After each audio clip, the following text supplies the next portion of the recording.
Bulldog News Now. I'm Summer Gray, and here's what you need to know. We're starting off our show with the annual Pizza and Police event. The Student Government Association and the South Carolina State University Police sponsored this event. Students came out to meet new Police Chief Dr. Richard Johnson.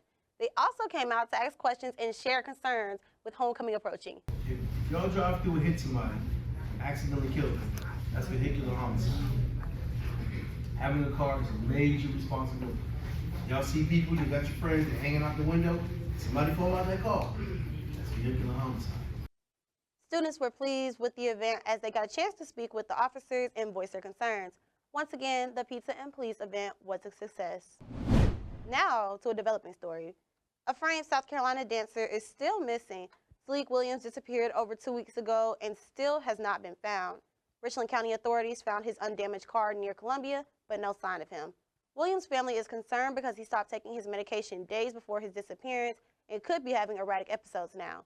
He's a Broadway dancer who has performed in productions of Hamilton and MJ the Musical. If you have seen or know about the whereabouts of Sleek Williams, his family and the Richland County Sheriff's Department are asking you to let them know. Well, with all the construction projects on campus happening at the same time, it's kind of hard for SC State students to find somewhere to live campus life. BNN DeAndre's Brown talked with some students to find out what students are doing since the Student Center is closed due to construction.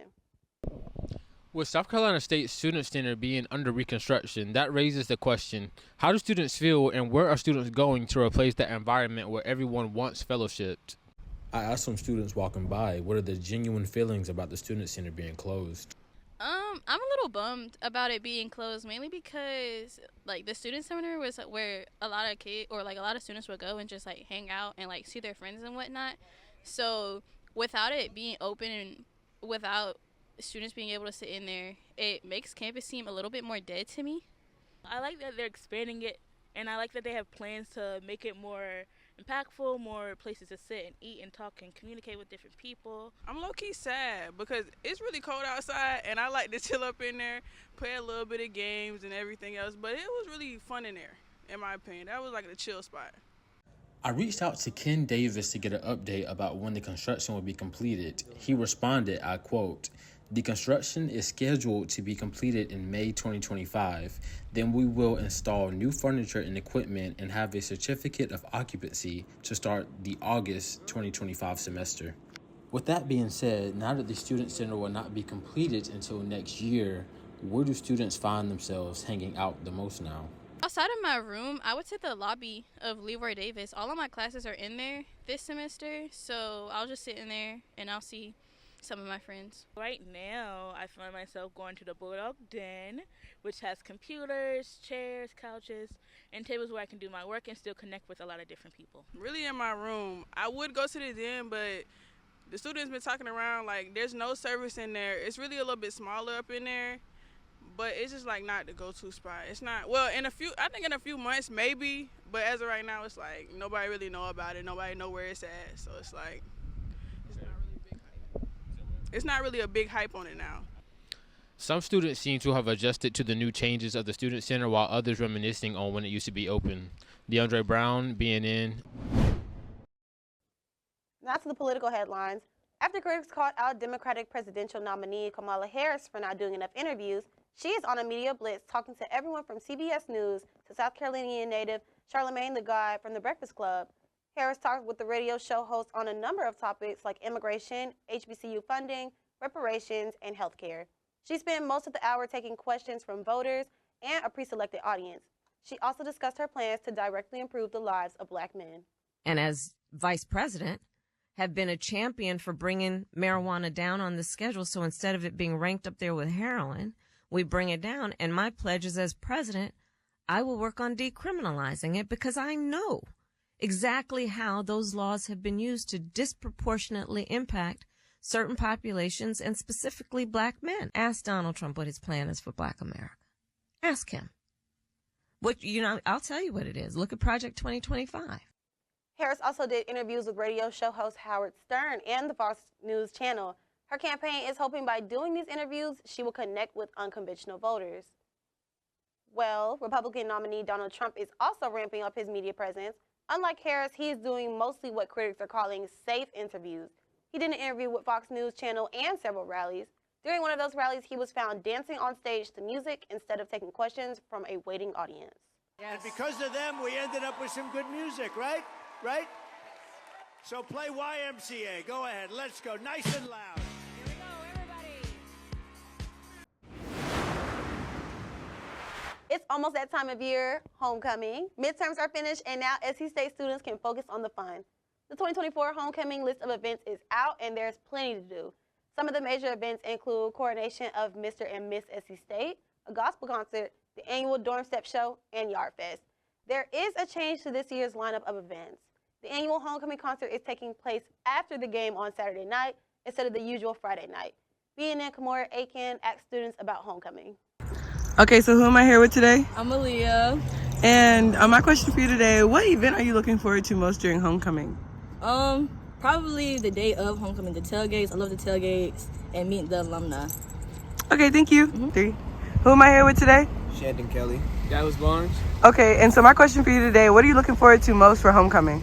The concert. I'm looking forward to seeing everybody having a good time at state and everybody getting along. You know what I'm saying? Show the Bulldog pride for real. Don't forget the bottles. 1, 2, 3. Who am I here with today? Tezzy.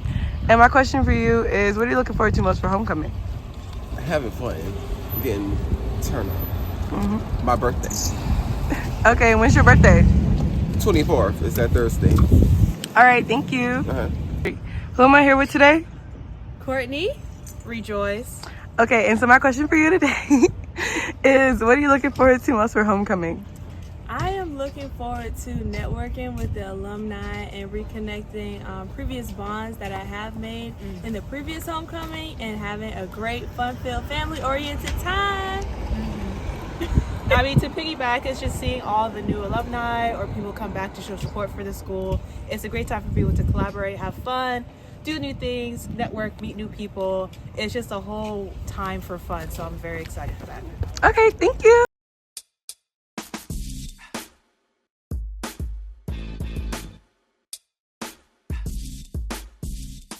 I'm Essence Adams from BNN, here to bring you The Underground. Coca-Cola has recalled more than 3,000 cases of Minute Maid Zero Sugar lemonade because the mislabeled ones actually contain the full sugar version of the drink. The U.S. Food and Drug Administration reported the incident and considers it a health hazard situation. Each can of Minute Maid has 40 grams of sugar. The recall started in early September. According to the FDA, the event is considered ongoing. On October 17, 2024, Burger King surprised loyal customers with a collab with the Addams Family. The limited edition menu consists of items inspired by the well-known Halloween movie. This was a buy one, get one free deal on Whoppers for one day only. These special Whoppers are actually the traditional Whopper, but served on a purple bun. It has been stated that the bun gets the color from purple potatoes. The supermoon is a term that describes the moon appearing closer to the Earth. The closest supermoon of the year took place October 17th. It appears fully to the naked eye all throughout the night. Supermoons only happen 3 to 4 times a year. The most recent supermoon was on September 17th and 18th of 2024. I'm Essence Adams, and that's your Underground Report.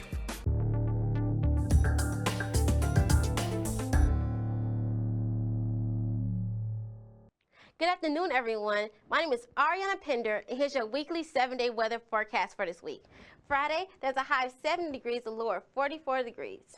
Saturday, there's a high of 74 degrees and low of 48 degrees.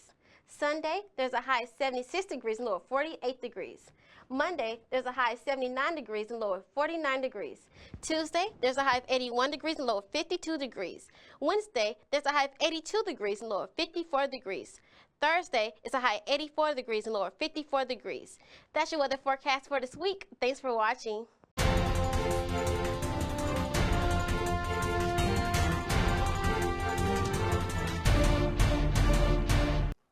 I'm Jared Kirksey with your BNN Sports.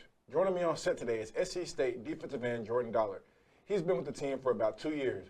Jordan, how do you feel about your individual performance this season? Well, first of all, thank you for having me on the show. But individually this season, playing in 3 out of the 5 games, I believe I'm not playing in the first 2 games. I believe the next 3 games that I've came in and played, I've shown ability to make plays when they need to be made, and just coming in and doing my part to help the team win. That's great. That's great. It's great you're playing your role. How do you feel about the team's chemistry compared to the beginning of the season?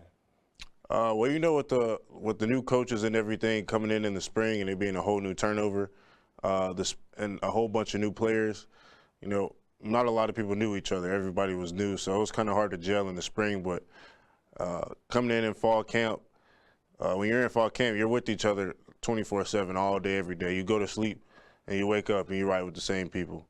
So, and then when you just get to the season, you actually start playing games and winning games. You know, everybody starts to gel together. Everybody just starts to, you know, love each other, especially in the defensive line room. I believe we've gotten real close as a group, as a unit, and that's the way it needs to be. Yeah, it's big to build that chemistry and come together, especially with all the new changes and adjustments you're going through. So have there been any nail-biters this season? Anything to keep the crowd on the edge of their seat? Yeah, we've had two games that have came down to the wire. The first game of the season being FAMU. We didn't pull that one out, you know. We kind of let them get up. We kind of let them get off the hook.